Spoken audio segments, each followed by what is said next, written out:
Blood of a Mole by Zdravka Evtimova. Few customers visit my shop, perhaps 3 or 4 people a day. They watch the animals in the cages and seldom buy them.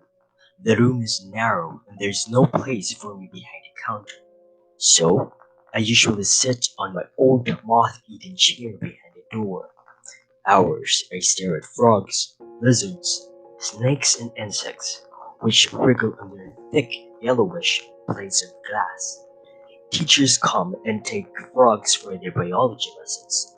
Fishermen drop in to buy some kind of bait. That is practically all. Soon, I'll have to close my shop and I'll be sorry about it, for the sleepy, gloomy smell of formalin has always given me peace and an odd feeling of home. I have worked here for 5 years now. One day, a strange small woman entered my room. Her face looked frightened and gray. She approached me, her arms trembling and naturally pale, resembling 2 dead whitefish in the dark. The woman did not look at me, nor did she say anything. Her elbows reeled, searching for support on the wooden counter.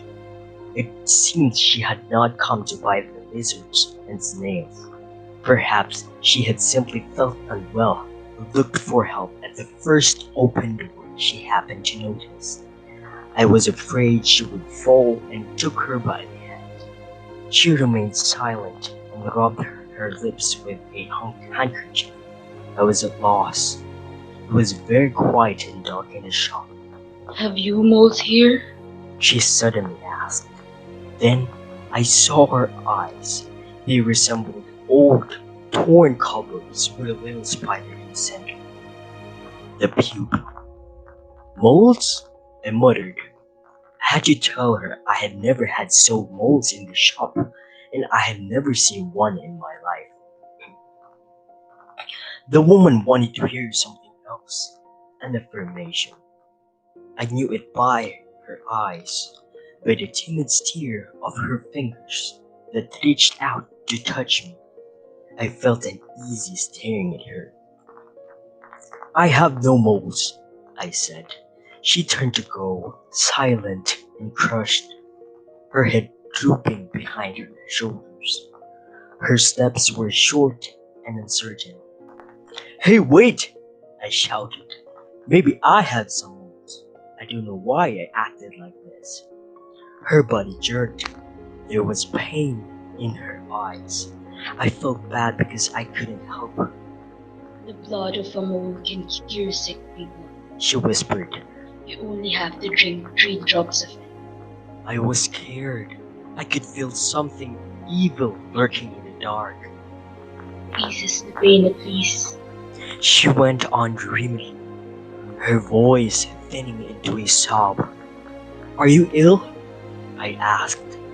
The word whizzed by like a shot in a thick, moist air and made her body shake. I'm sorry. My son is ill. Her transparent eyelids hid the faint, desperate glitter of her glance.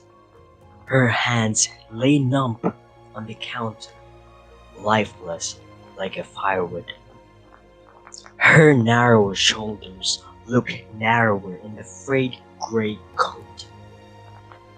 A glass of water will make you feel better, I said. She remained motionless, and when her fingers grabbed the glass, her eyelids were still closed. She turned to go, small and frail, her back hunching, her steps noiseless and impotent in the dark. I ran after her.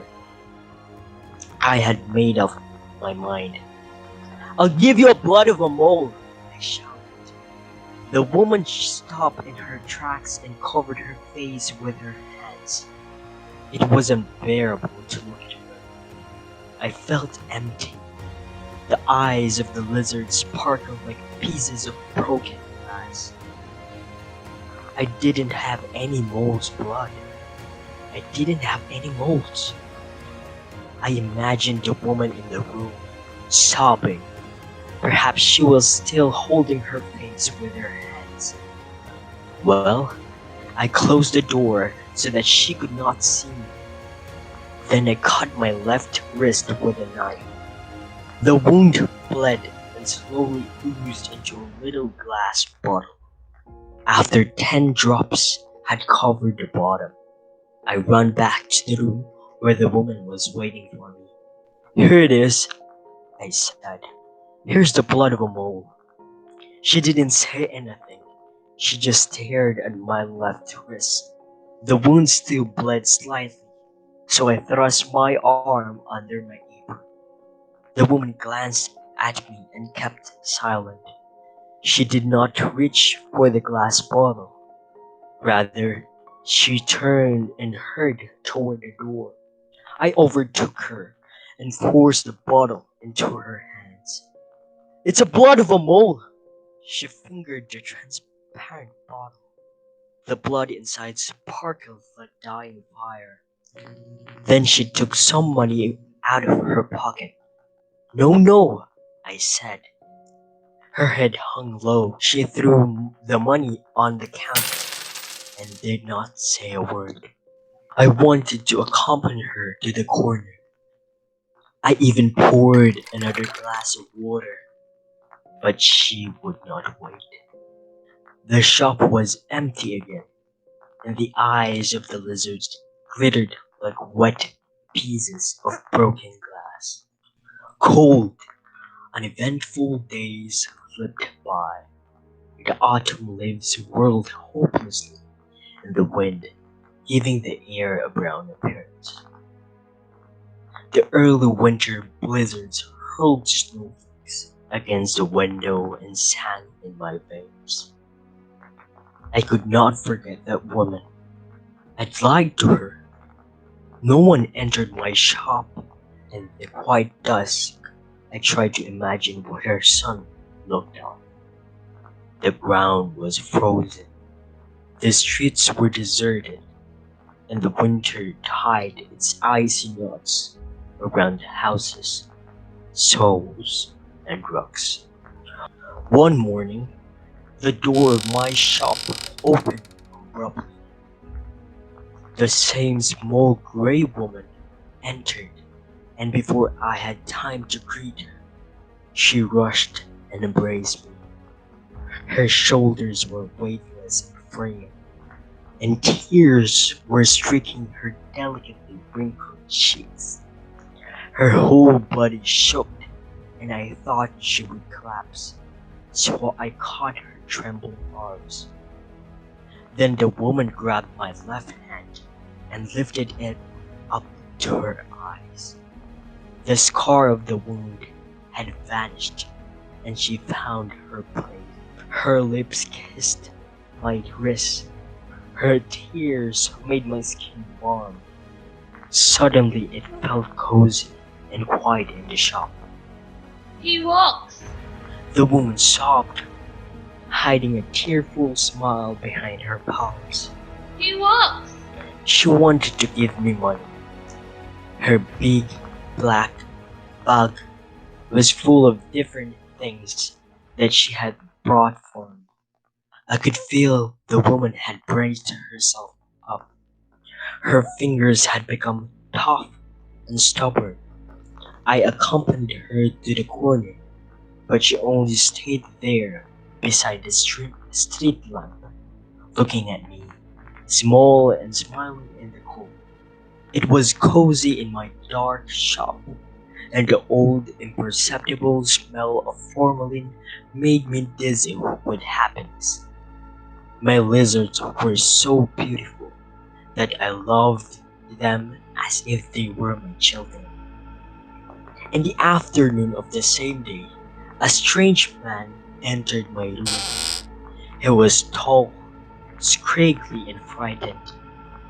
Have you the blood of a mole? He asked, his eyes piercing through me. I was scared. No, I haven't. I have never sold mole's head. Oh, you have! You have 3 drops. 3 drops no more. My wife will die. You have. Please, He squeezed my arm. please. 3 drops or she'll die. My blood trickled slowly from the wound.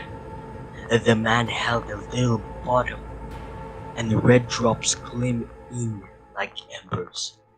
Then the man left, and a little bundle of banknotes rolled on the counter. On the following morning, a great whispering mob of strangers waited for me in front of my door.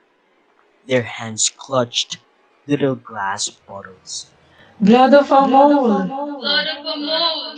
Blood of a mole! They shouted, shrieked, and pushed each other.